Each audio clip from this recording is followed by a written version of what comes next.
Hi, my name is Taylor Pettis, and welcome to today's paid media webinar. This is a continuation in 3 Deep series covering various digital marketing topics. Today we're going to learn about pay-per-click from Carrie Otto. We hope the presentation will be informative and interactive. To help make it interactive, please share your comments and questions in the chat area of the webinar screen, and I'll do my best to help Carrie answer your questions during the presentation as well. We're recording today's webinar, and all of you will be emailed a copy following the event. So if you like what you see or want to share it with your friends or connections, please feel free to do so. Now it's my pleasure to introduce Carrie Otto. Carrie leads the strategy, planning, and implementation for paid media campaigns at 3 Deep Marketing. She's an expert in paid media and conversion rate optimization. Here's Carrie Otto.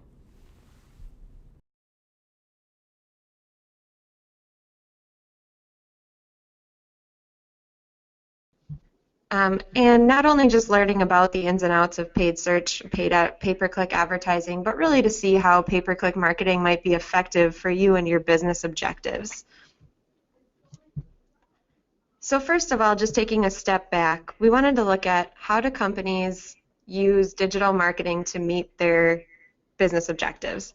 In the B2B space, the #1 reason people use digital marketing is really to generate leads for their business. On the business to consumer side of things, sales is a top priority for digital marketing. As you can see, general awareness building is slipping down in terms of importance for online marketers. But how can ads support that? The problem is nobody clicks on ads anymore, right? That's what every marketer tells me everywhere. Whenever I hear this, I'm like, one of 3 things. Oh my God, I'm going to lose my job. Nobody clicks on ads. I'm sorry, Internet, the end must be near, because how is the Internet going to survive without advertising? Or that's just wrong. And the answer is, we'll dive into it more in this webinar. So if I'm going to lose my job or the end of the Internet is near, I'm going to lose access to all sorts of information, things like that. I might need to potentially brew myself a glass of beer so I can get through the sorrows of all of those things. And when I go out to Google and do a search for potentially buying a home brewing kit online, this is what the search results page looks like. We've got ads on the top of the search results, ads along the right-hand side in multiple different formats, both text ads and some image product ads. And the truth is, on this page, on this search results page with high purchase intent, someone looking to buy or purchase something, nearly 85% of the real estate on this search results page is overtaken by ads. And almost 2/3 of clicks from searches with high purchase intent actually go to paid search ads. So they really do, ads really do dominate for these high purchase intent keyword searches. Also, a lot of companies have spent a lot of time, justified, they should be spending a lot of time trying to rank organically for keyword searches.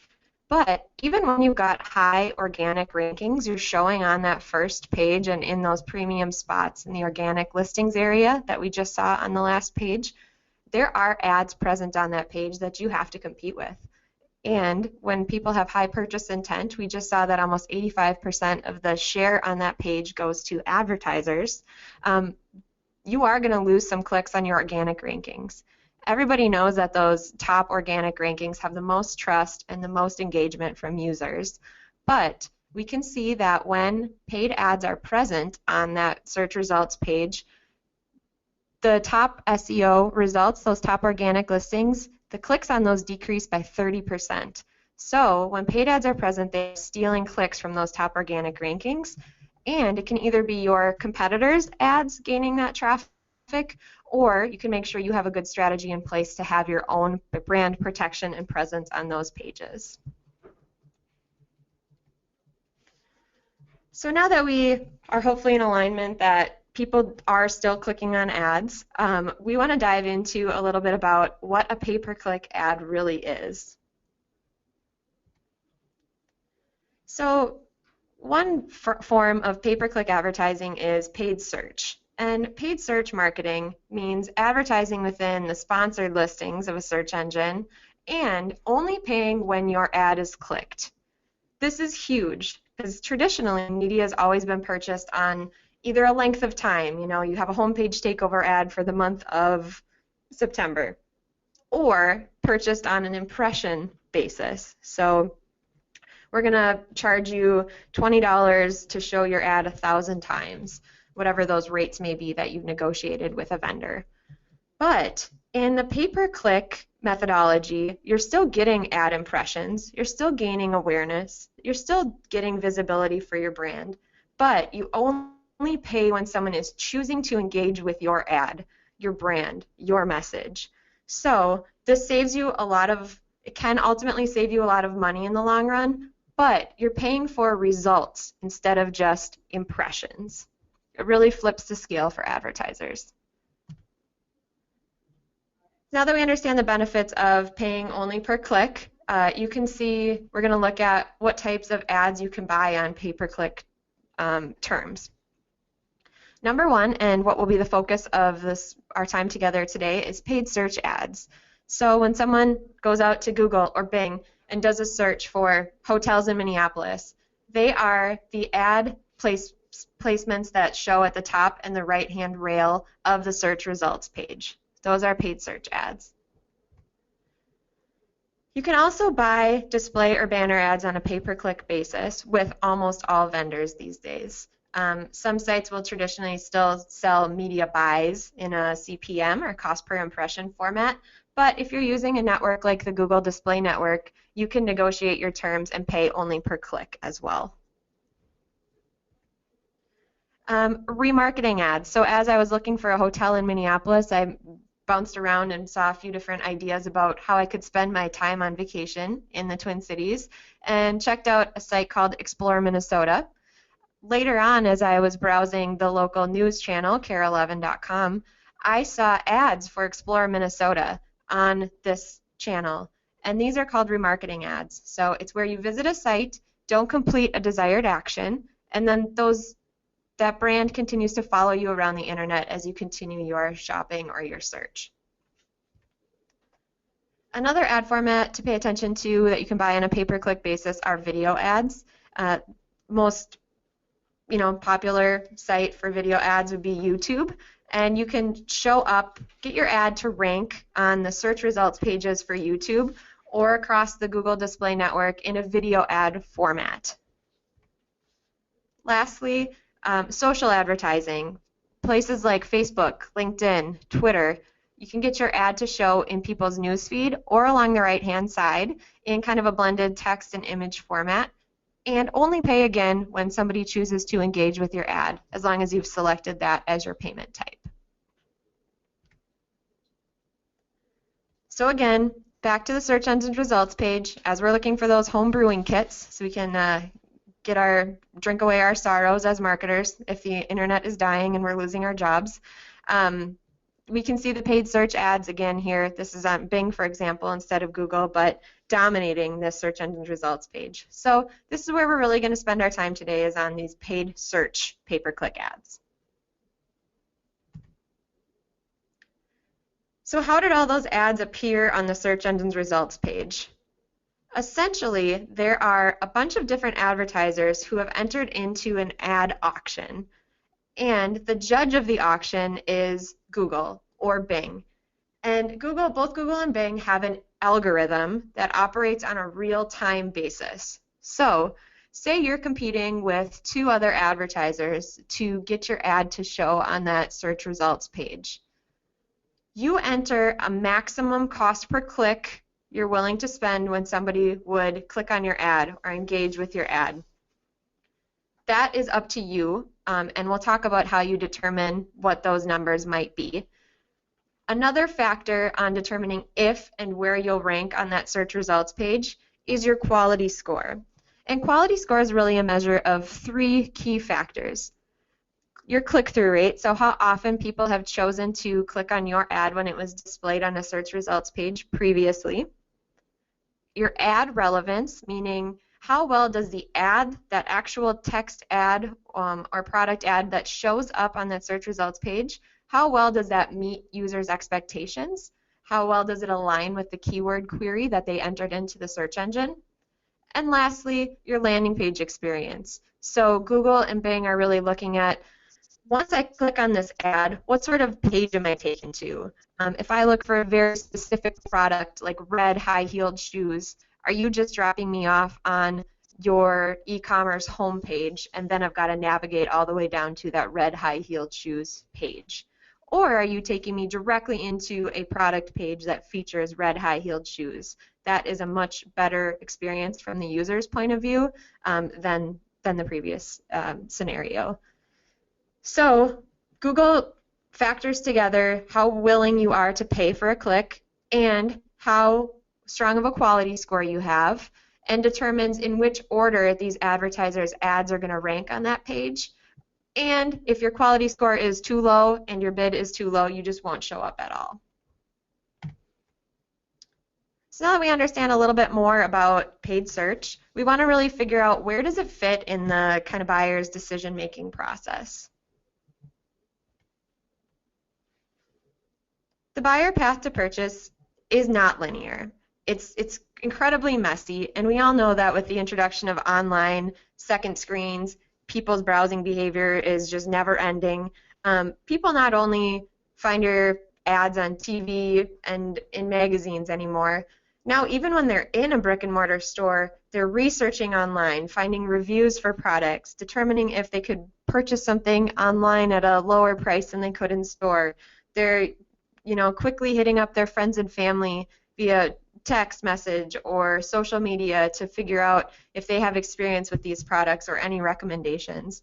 So the path to purchase is incredibly different for every person every time, but we do have some tools that can help us figure out online how that influences somebody's decision making. So Google offers a great tool that's called Think with Google, and it's a customer journey to online purchase. And what you can do is you can look at how people engage with different online media types as they make their purchase decisions by industry. So in this example, if somebody is looking for some sort of a training program, say in online marketing, they may find your brand on an ad on the display network early on in the process. Oh, okay, maybe I do need some training in digital marketing.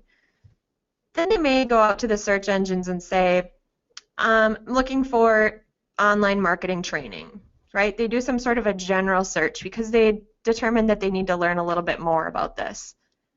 They go back to the search engines again. They're seeing ads, they're seeing organic listings throughout this process. As they're getting closer to being ready to make a decision about where they may want to take this training through, they're going to, hopefully they've stumbled upon your brand or your university earlier on in the process, and now they're looking for you by name. They're looking for something like University of Minnesota or wherever they're located, online marketing program. And that's really going to stimulate this branded search as people are getting closer to making their decision. This path to purchase looks different on something like the home and garden industry. So in this case, you can see that organic search is more common early on. People are looking generally for certain answers to different questions and clicking on the organic search listings early on, and then doing some more clicking on ads as they move throughout the process of making their decisions. The moral of the story is this is going to vary by industry, but the overarching theme is that people search a lot of times before they make a decision, and you want to make sure you're found when somebody looks for you, your product, your service, your solution. So again, we started the presentation by saying that businesses use digital marketing to generate leads or sales. So if you like leads and revenue and you want to get started, make sure you're showing up on those search pages. What next? The first thing you've got to do is really do some discovery. You've got to figure out, what are your metrics for success? How are we going to baseline those metrics and figure out how to set some KPIs, some key performance indicators that determine whether our online marketing programs, in this case our pay-per-click program, looks like a success. So oftentimes this requires you to have some sort of a workshop or a whiteboard session with your leadership team or business unit managers who are going to be affected by these strategies that we're implementing. Then you've really got to implement some tracking tools, something like a Google Analytics, to help you be able to figure out how this supports your online marketing activities. To dive into that a little bit farther, as you're considering a paid search campaign, you can really determine with some level of certainty if it's going to generate a positive return on ad spend before you actually invest in it. So first of all, we got to set goals and metrics. We've got to have something to measure to. Then we can look at the marketplace trends. And lastly, we need to be able to factor in how well your pages work for you from both a website side of things or your landing pages that you've got running from a campaign perspective. So the first thing we mentioned you need to do is really come up with some goals and objectives. You may have more than one goal that your pay-per-click campaigns can support, but you've really got to outline those at the business level. Oftentimes this is generating leads. So how are we going to measure that goal? We're going to look at number of leads generated from both a web form perspective and a phone call perspective. We're going to set some targets, like we'd like to see 50 additional leads per month. And then we can also kind of take this down one level farther and look at what type of visitor, who is that person who's really going to help take our business to the next level, and analyze how well our campaigns are reaching that specific user. Once you've got some goals set, you can really go ahead and dive into some keyword research. And a great tool for this, for starting out, is the Google Keyword Planner. And what this does is it allows you to start with a seed list of keywords, which would be how you think people might be looking for you online, or how you think people might be identifying a need that they have out there on the search engines. This may be something like, I need a new pair of jeans, or where's the best place to find t-shirts, something very simple like that. And what you can do is you can input just a few keyword examples, and the Google Keyword tool will say, return a list of results to you that says, when people search for those 5 ideas that you gave me, they also search for these hundreds of other things. And so this really gives you a good view of how people are actually looking for your products in the marketplace. And then you can kind of aggregate those out. You can group those together to say, okay, here's how many people are searching for my brand name. Here's how many people are searching for my competitors. And then, more specific or more general category level searches like distressed blue jeans, things like that. And the Google Keyword tool will give you data about how often people are executing those searches, and then you can layer in some business understanding to try to figure out how often are people going to click on my ad versus my competitors. This can help you ultimately get to how much money am I going to need to put behind my ad campaigns. Now, to take that a step farther, once you've got some idea of how often people are searching, how often they might click on your ad versus your competitors' ads, this can help you come up with a return on analysis. A return on analysis. It can help you look at how much is a cost per inquiry going to be, or how much is a cost per sale going to be for me on this advertising channel. So this model really helps you answer the questions. Does this align with my business goals? Am I going to hit my KPI targets that I set in the previous example on that goal setting worksheet? How much budget do I really have to put behind this for it to pay off? What would it look like for me if I was able to generate another 100 leads per month, another 1,000 sales per month? How does that affect my business? So now that you've gotten some of that discovery work done, you have some idea of your business goals, you've really laid those out more clearly, and you know what the keyword universe looks like, how people are out there searching for a business like yours. The next step is to start to build your campaigns. So this is the step that will help you get into that ad auction for Google or Bing to see you and place your ad on the search results pages. So as you're doing your keyword research, it's really important to think about how you might structure a campaign. So Google and Bing both reward relevancy. We talked about quality score a little bit earlier. So just to kind of level set, each advertiser has an account with Google or with Bing. So in this case, with Google AdWords, you have one account. Within that account, you're going to have different campaigns per product line or service line. For example, if we are a e-commerce clothing shop, we'll have one ad campaign for men's t-shirts and one ad campaign for women's jeans, for example. Now, within that women's jeans campaign, we're going to have subsets or groups of keywords, ads, and landing pages that are all highly relevant to one another. So one ad group might be light blue jeans, and all the keywords within there are going to be, light blue jeans, light blue bootcut jeans, things like that, so that when somebody searches for those keywords, we can present them an ad that also talks about that type of product, and if they were to click on that ad, brings them into a landing page that's very focused on that specific product type that they were looking for. Another ad group may be something like dark jeans for work or something like that. So those keywords, ads, and landing pages are going to be relevant to those keyword searches, and also make sure that people are seeing the right ad for their search. So relevancy is key, and the three key elements of relevancy are keywords, ads, and landing pages. So this is informed by that keyword research that you did in the previous step. Moving on, once you've got your campaign structure all outlined, you've taken some time to write some ads, and you determine your destination pages within your site, you're actually going to be ready to implement your campaigns. And what this looks like is actually launching those campaigns. Typically, we recommend that our clients start with Google AdWords because AdWords does have about 65 to 70% of the market share in any given industry.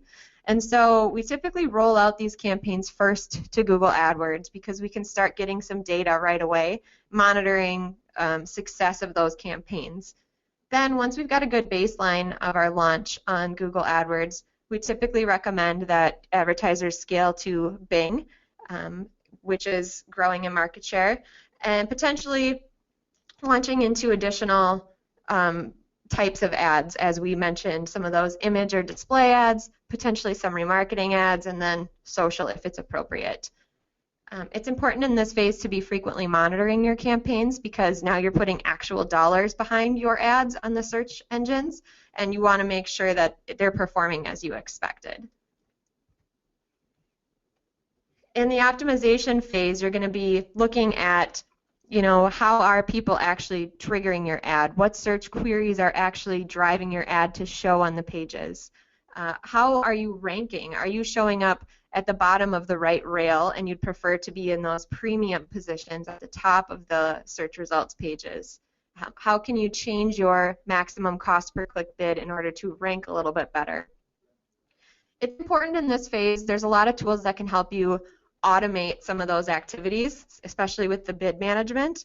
It's important to remember that automation is only as smart as the person who programmed it, and automation tools can only follow rules, not take a human perspective on things. So it is important to have a human-led approach, which is one thing we really value here at 3Deep.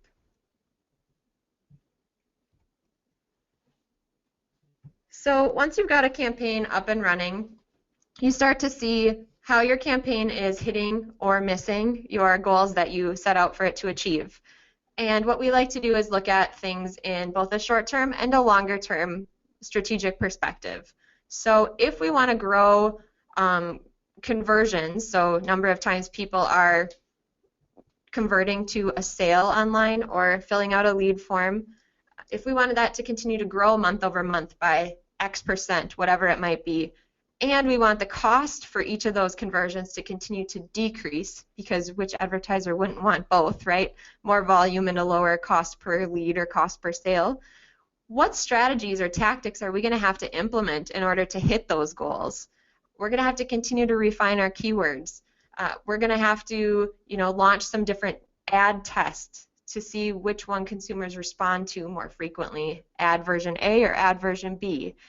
We're going to have to consider not only the account side things that we can control within our pay-per-click campaigns, but also the landing page or destination page that people are being brought to.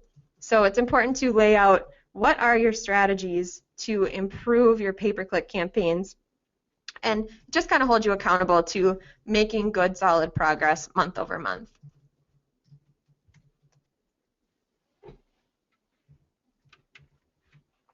So it's pretty clear the answer to these questions, right? As marketers, we're often judged based on how many leads we can drive or how much revenue we can impact. If you like either of those things, I'd like to show you a couple of examples of clients who've had good success with pay-per-click advertising. In general, more than half of marketers say that paid search is delivering not only an ROI positive return, but a better than average return on investment. And almost 90% say that paid search is their most measurable marketing channel. And so those numbers should actually be even higher, because if your ads are not delivering a positive return on investment, you have the opportunity to change your strategy on the fly. You should never be wasting money on paid search, and you can constantly strive for better and better results. And the fact that paid search is a measurable digital marketing channel should be 100% of advertisers, because you can implement analytics tracking from impression all the way through to conversion rate on your site, so that you can track every click, every step in the purchase cycle for a visitor or a potential customer. So let's look at how one of our current clients has been able to use paid search to drive some business results. This is a fitness company, and their goal is really to attract new franchisees to open fitness clubs. They had some pay-per-click ads running when we took over their campaigns, but they wanted to make better use of that budget. They kind of just were doing things the way that they'd always done, and they wanted to get more impact from those marketing dollars. Our challenge was that initially when we took over the campaign, if you think back to that model that showed the account level, the campaigns, and then the ad groups, in this case, it wasn't arranged in a logical way. The ad groups didn't make sense because keywords that focused both on club membership, so people looking to try a fitness club, and people looking to launch a franchise business in the fitness industry, were all blended together. So sometimes somebody looking for a free trial at a club near them was seeing a start a franchise ad and being taken to a start a franchise landing page. That doesn't make any sense. It's not a good experience for the user, and it doesn't make sense for your brand either. So this lack of relevance was something we really needed to solve. So the solution that we put into place with this client was to, number one, restructure their campaign, pull out all the keywords, start from scratch, and arrange them in a way that made sense. A campaign for franchise acquisition and a campaign for membership growth. On the flip side, we also did not forget about the destination experience and how critical that can be to the relevance equation and driving results. So we created a standalone landing page for their main business goal, which was to drive those franchisees and more leads in the franchise side of things. And we created a landing page dedicated to franchisees. So what happened when we did this? Well, number one, we were better able to manage their budget across those two different campaign types. There are two different business goals, franchise acquisition and membership support. We were able to track goals and KPIs better at the segment level by business objective. That's fine, that's nice, but the real things, the proof is in the pudding in terms of how many leads did they actually generate because of this effort. They had more leads in total, so both franchise plus membership leads grew. We had a 10% reduction in cost per lead and over 50% lift in leads for their key business objective, which was that franchise acquisition. And those two things were accomplished just by making optimizations within the account, restructuring, looking at the keyword sets, writing specific ads to people looking for one thing versus the other. And then we were able to also impact conversion rate, which is how many times people are actually filling out the lead forms or making a phone call from the landing pages. We were able to drive the number of times people converted up by over 60% and decrease the cost per lead almost 40% because of a new landing page that was implemented. So what does this look like in terms of business results?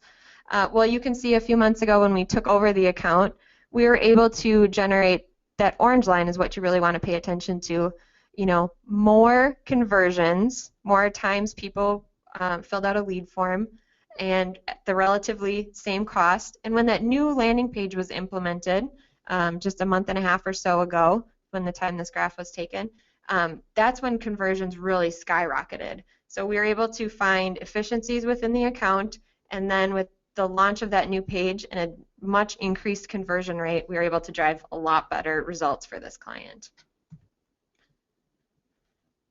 Another example of business success with paid search advertising is for a healthcare company.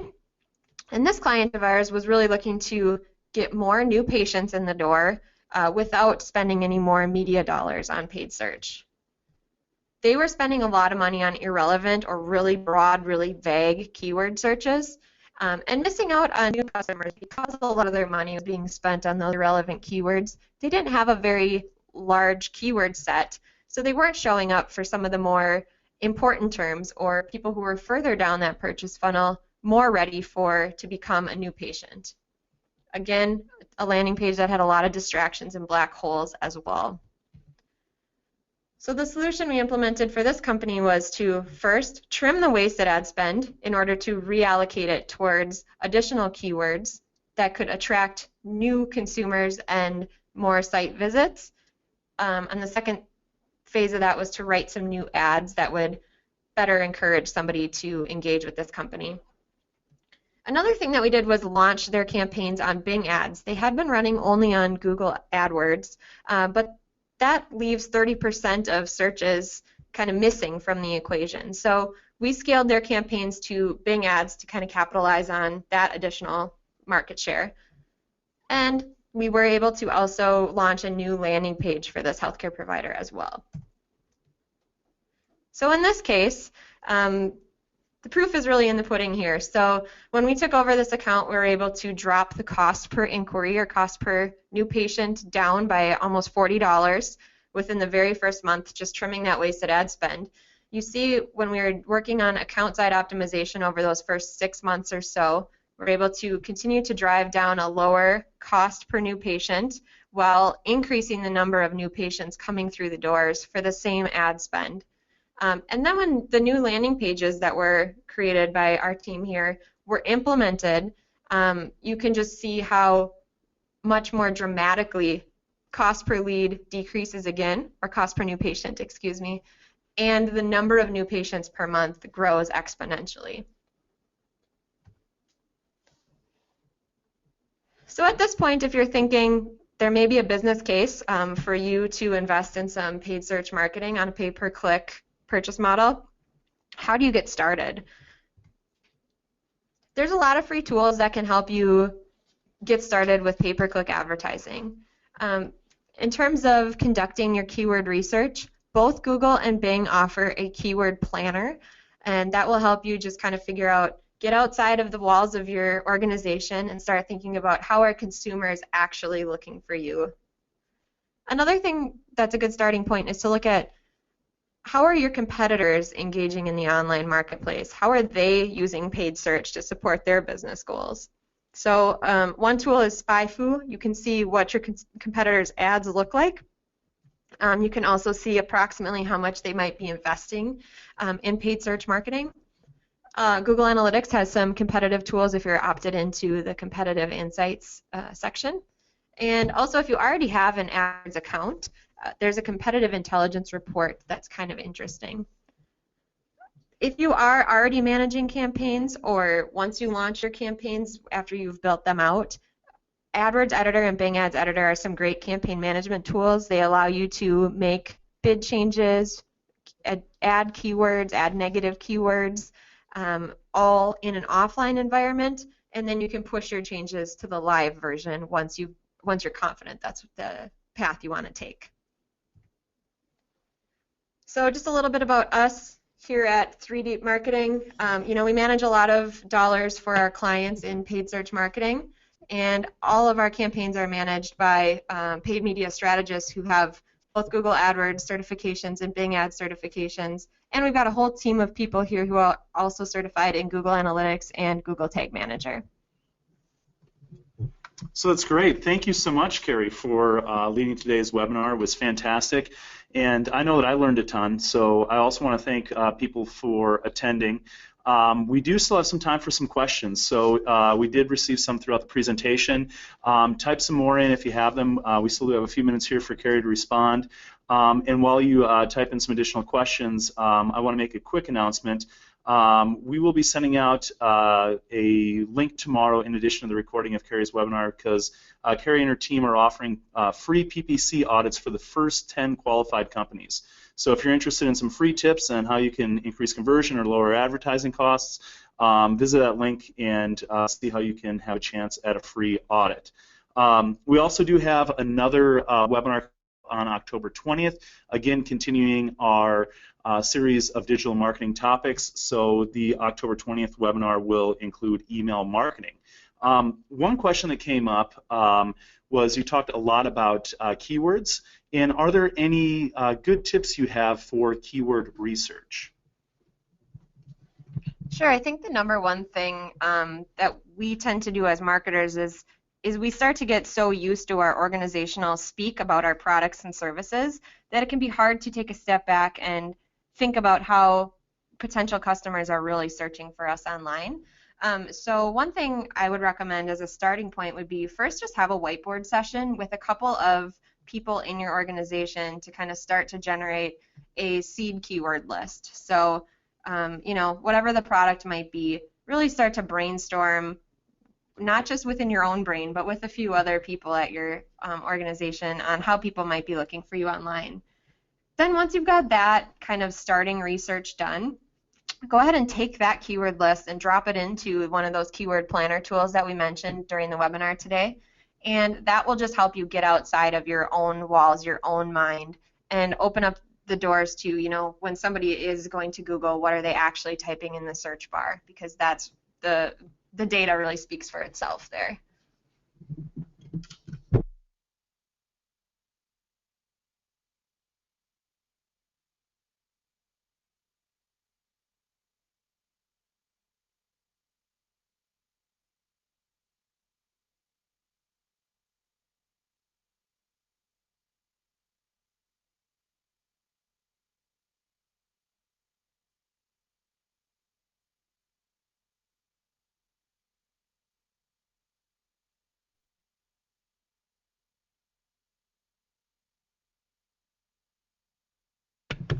Okay, one more question that we had. I'm going to try to combine a couple different questions into one. So you mentioned Bing a couple different times. So in a world where we think that Google owns everything, you mentioned that Bing has about 30% market share. So I guess the first question related to this is any reasons related to Bing's increase within market share? And then the next question I'm going to add on to that is, are there a change in demographics between a Bing user and a Google user, or are they all kind of the same? Great question. So we hear from our clients all the time, like, I just really don't like Bing. Are you sure my clients are on Bing?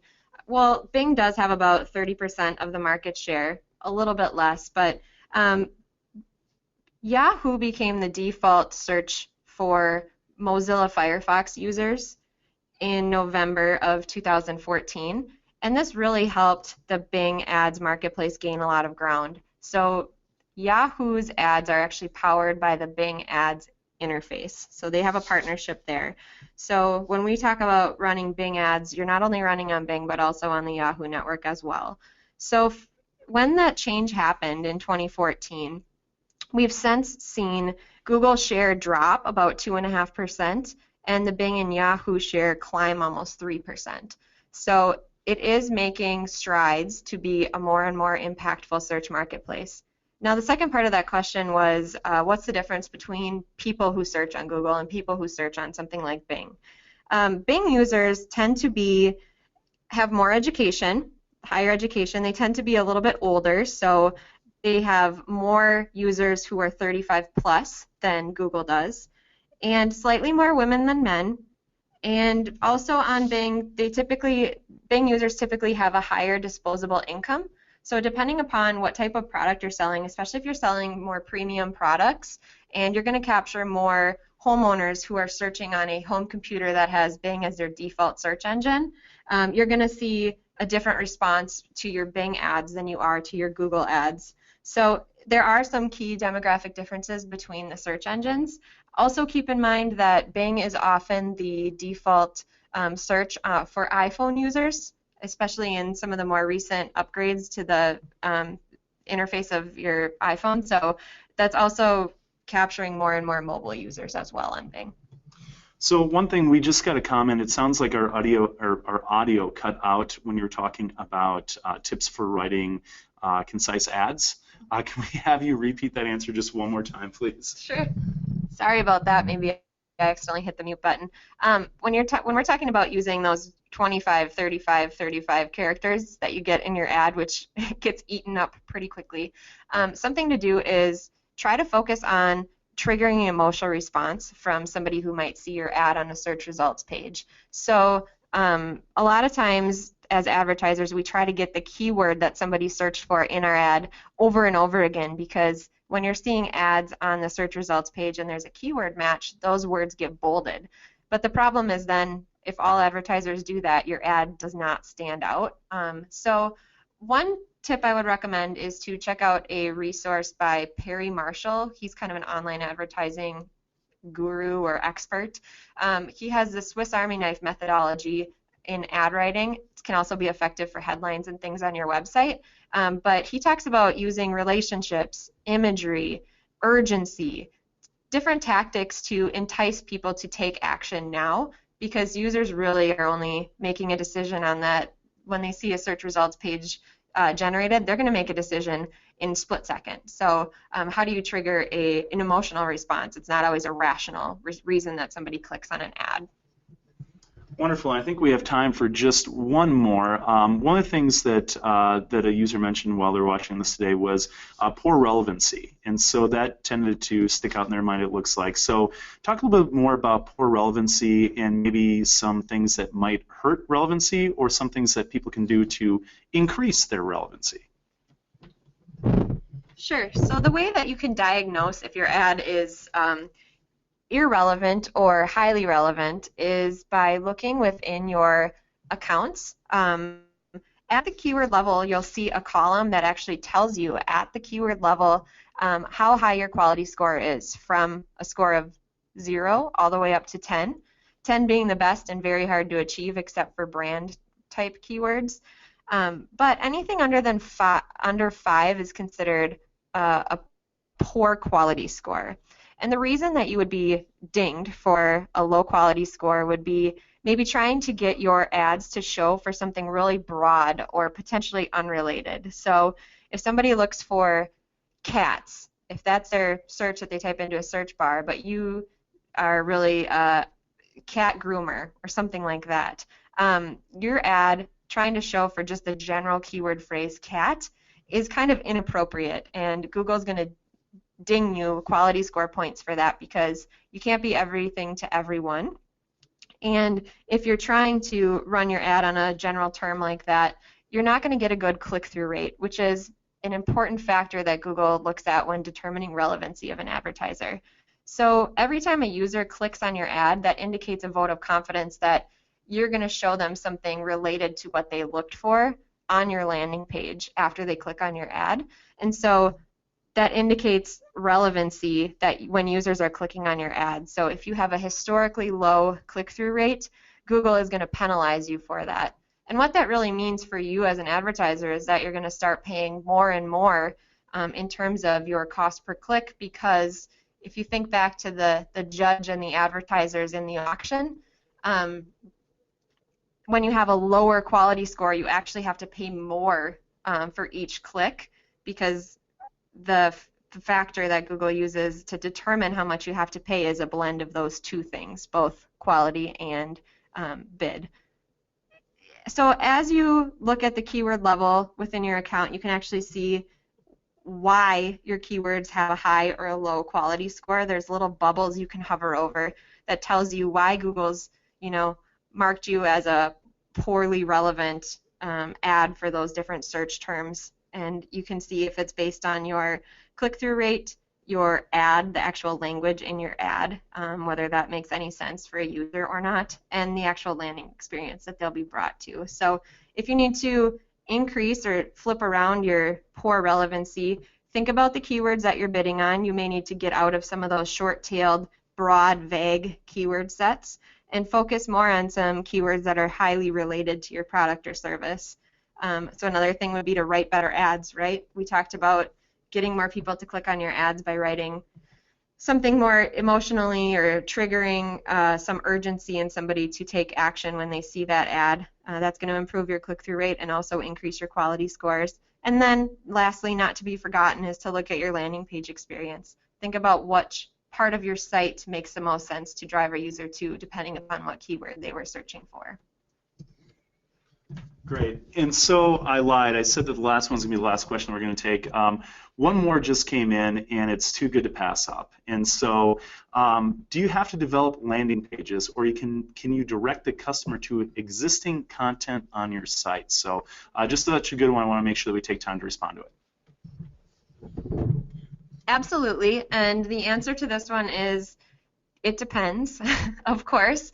Sometimes it makes sense to drive a user into your website. For example, if you're an e-commerce company and you already have some great transactional pages, you've got a great structure set up, and when somebody's looking for a very specific product, absolutely you can make your ad drive into that product page within your e-commerce environment where they can quickly add that product to their cart and check out. On a different example, if you're looking to drive leads for your business and you have a very specific B2B business model and you just drop somebody off at a product page who searched for something very general like financial software, and now you drive them to one random page on your website that has navigation across the top of the page. It's got a search bar in the top right corner, may even have navigation down the left-hand side.